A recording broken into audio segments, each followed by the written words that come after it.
Hello guys, welcome back to the Success Corner, and today video I'm going to show you how to take swap on our subject. So before we get started, I'll request to subscribe my channel, like, comment and subscribe.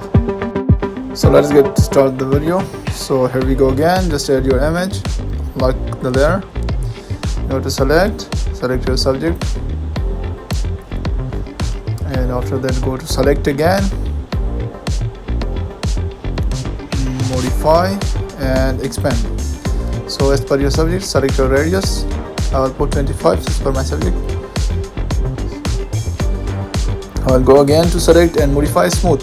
I will put the same as like expand 25 again. So after that go to selection tool, take selection tool and right click and make work path. I will put 1.0 as per my subject. Go to the text tool, click above on the radius. Now you can add any kind of text. So like this you can do text swap on our subject. I hope you like this video. If you like this video, like, share, comment.